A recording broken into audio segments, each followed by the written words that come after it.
In our last episode, we discussed how Jesus' model of developing others was rather counterintuitive and often very different than what we do. His priorities and ministries were quite different than ours. Now, we all agree he was effective, so why don't we all make his priorities our priorities?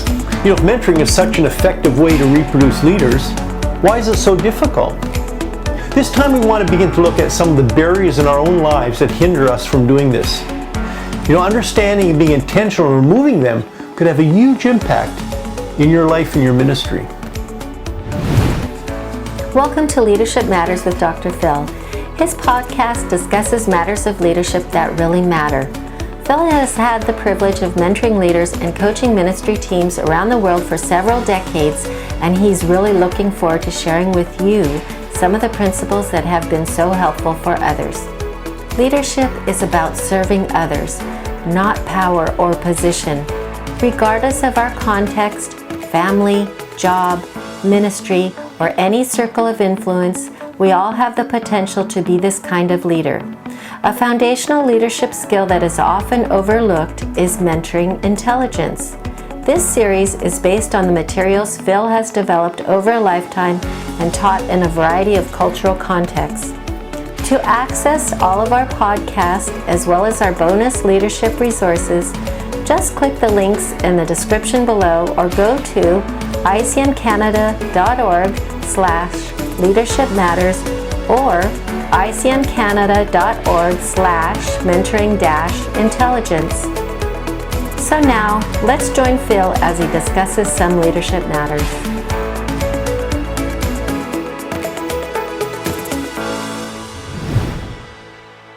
You know, something I've noticed as I've taught on this topic around the world is that in many nations, we as evangelicals have evolved a rather interesting leadership development approach. Now, my guess is that we likely don't have a monopoly on this approach, as I've noticed in a variety of contexts, but let me try to explain it this way and see if you can relate. Now, fair warning, it may trigger some PTSD responses from your own experience, but here it goes. So let's imagine I want to teach someone how to swim. I begin with them on the shore and give them a manual, quickly maybe flip through, maybe give them a pop quiz. Then we get into the boat and I row to the middle of the lake. And this is the genius of my teaching technique, really, and it really becomes evident right here. Once I'm in the middle of the lake, I grab them, throw them overboard, and hope for the best. Of course, there's lots of splashing and sputtering and thrashing about, but lo and behold, this now successful swimming candidate eventually makes it to shore. Genius. Hey, my candidate has now learned to swim. Well, maybe kind of.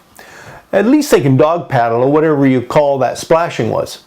The important thing is they made it to shore, right? Well, this apparent success now empowers me and others to go about and do the same way. After all, what a great way to learn to swim, right? Doesn't take too much effort on my part. I just need to know how to get to the middle of the lake. Voila.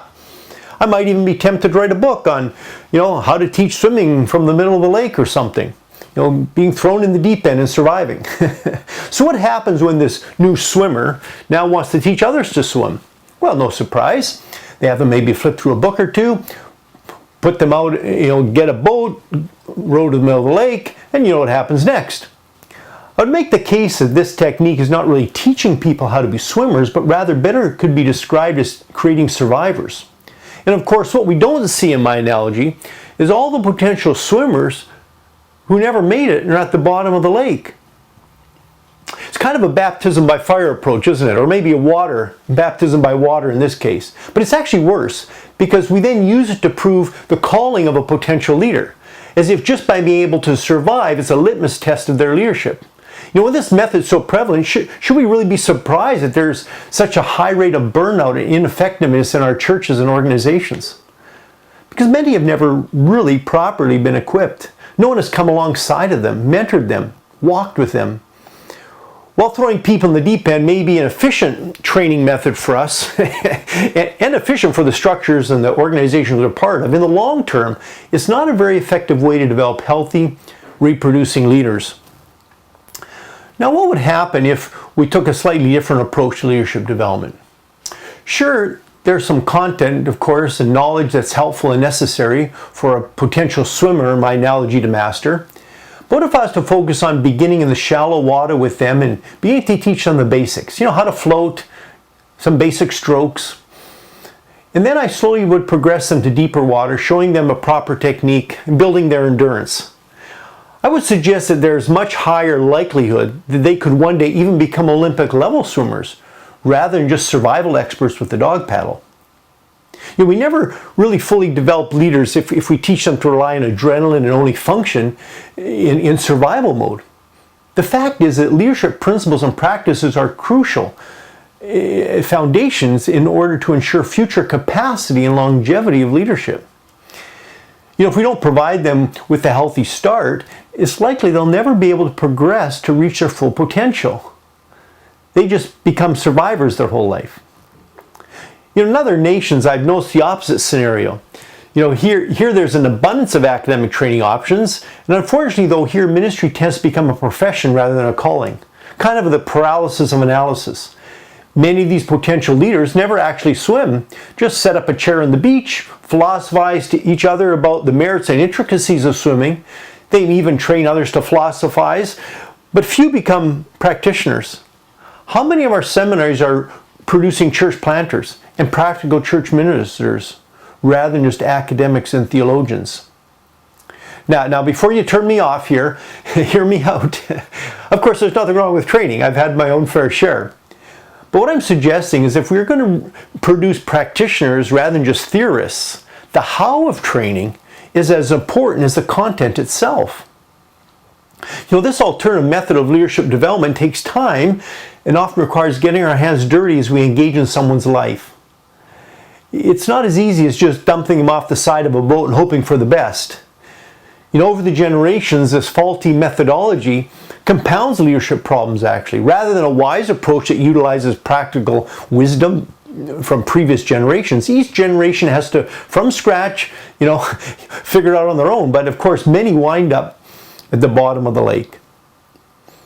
After 4 decades of missions work, observing and utilizing various training methods, and using many of them, this has been my experience.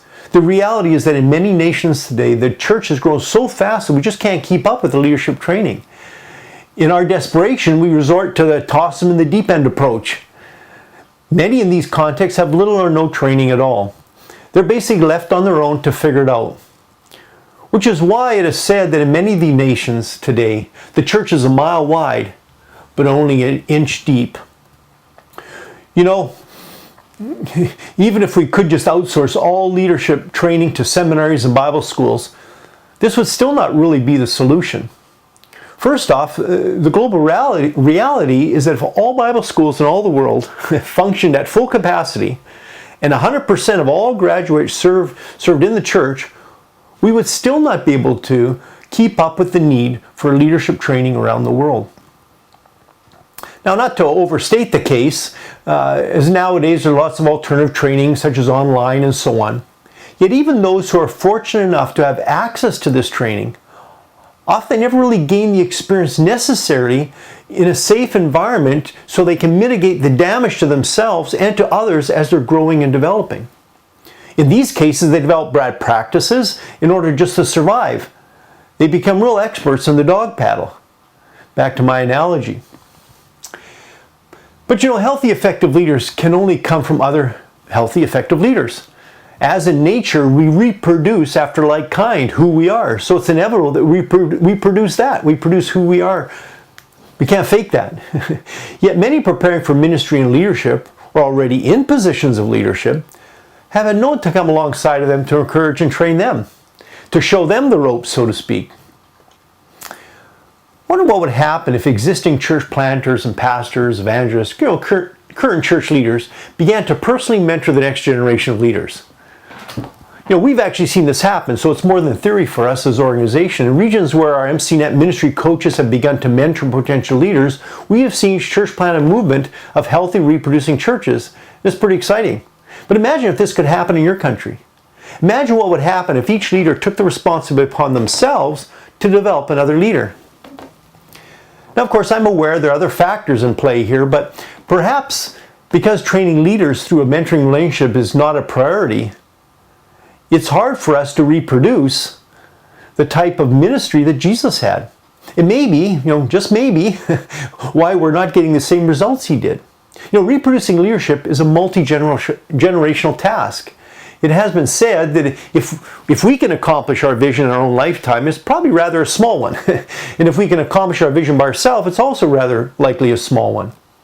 We need to shift our thinking and our priorities as leaders, thinking longer term and not how just to survive in the short term, and then train others in the same way. Listeners of our Leadership Matters podcast have exclusive access to our free bonus leadership materials, which include our MQ assessments as well as his Developing Others workshop. Just click the link in the description or go to our website, icmcanada.org/mentoring-intelligence. If you would like to take a deeper dive into this topic, click on the link in the description box where you can download Phil's Mentoring Intelligence book and the workbook. In it, he discusses the key factors that affect our mentoring intelligence and then offers a practical mentoring model which leaders have been using for decades around the world. The Mentoring Through Intentional Relationship Guides are a practical model to actually help you mentor someone. They are available in several languages and over the years have been used by thousands of leaders. The content, discussion questions, and other tools are designed to assist you in mentoring a potential leader and are available at icmcanada.org/resources. Okay, let's just maybe take a few moments here and look at a few barriers that can hinder us from doing this. The first one I want to look at is how having the wrong priorities in our ministry can actually hinder our own development and the development of others. At some point, you've likely seen the classic time management matrix. This graph, which you can see on the screen, organizes all of our activities according to varying degrees of importance and urgency. Urgent things act upon us, okay? While important things we must act upon, we must be proactive to act upon, right? The vertical axis of this graph then measures the relative importance and the horizontal axis, the relative urgency. Many leaders spend most of their time doing Q1 or quadrant 1 activities. These are urgent and important activities. They're represented by the top left quadrant. Now, quadrant 1 activities include dealing with crisis, pressing problems, making deadlines, generally what you'd think of as the stuff of good leadership. But if in our lives and leadership the urgent consumes our time, experience has proven that we will never reach our full potential or our capacity as an effective leader.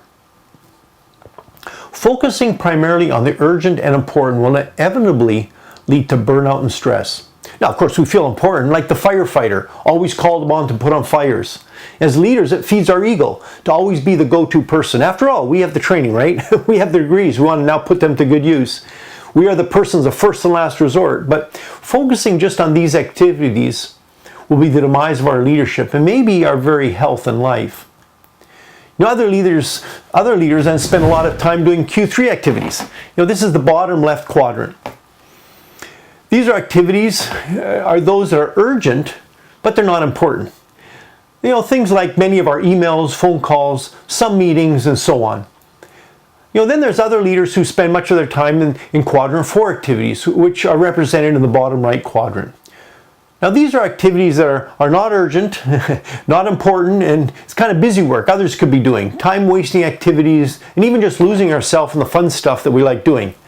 And we could put these individuals probably in the failed leadership camp.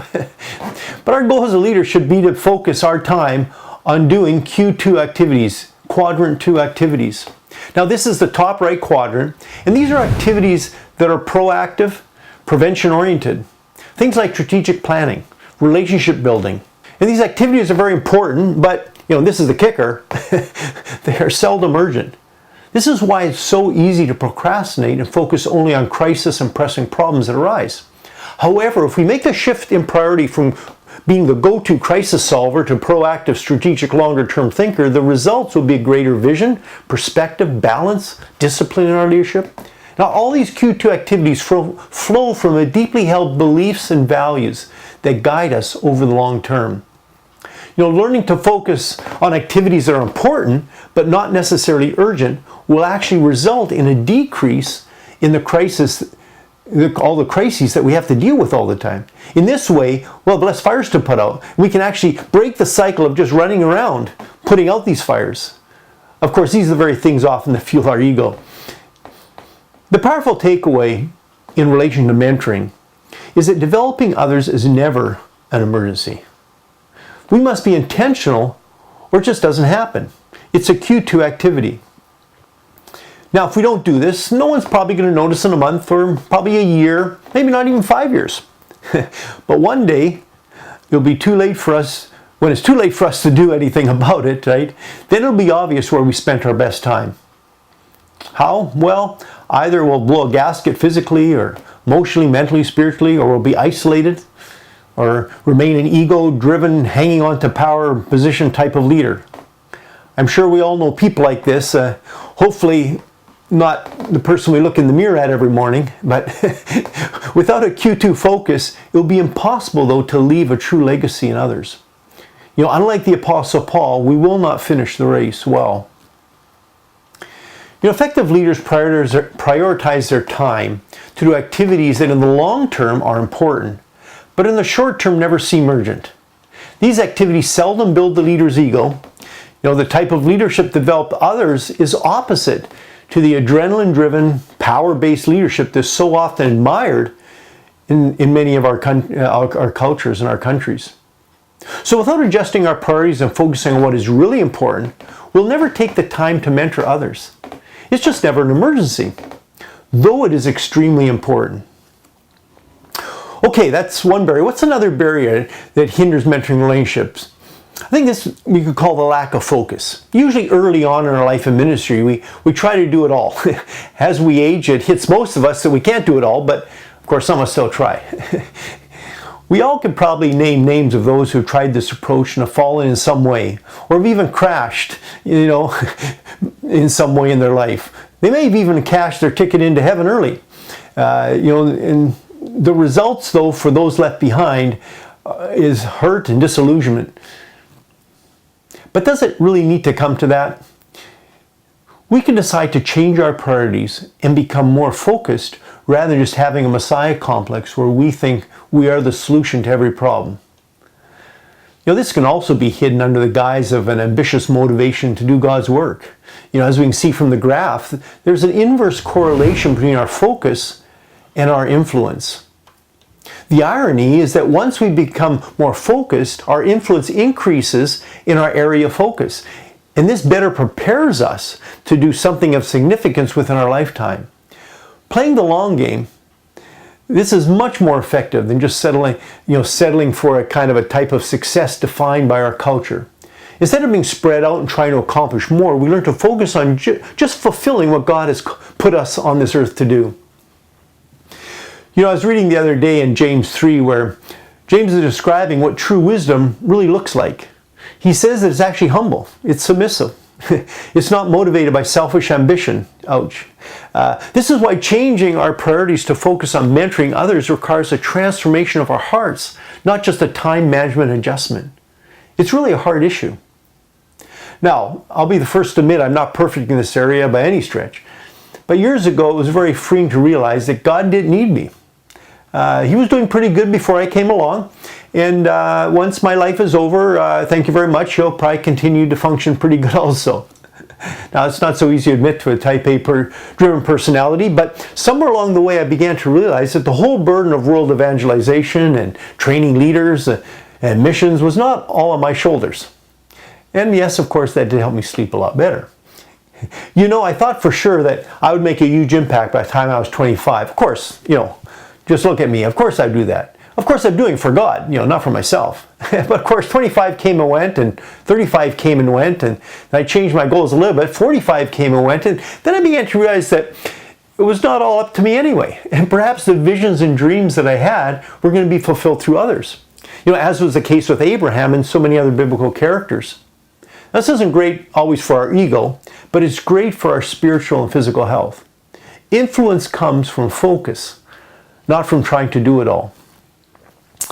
So as we age, and hopefully we'll learn this sooner than later, our influence grows as we get more focused on what we should be doing, rather than just trying to do it all. As our focus increases, our influence in that area increases. I find it so sad to see a leader who is aging and is still trying to do it all themselves. Just seems like kind of a waste of the next generation. Why shouldn't we be releasing it to them?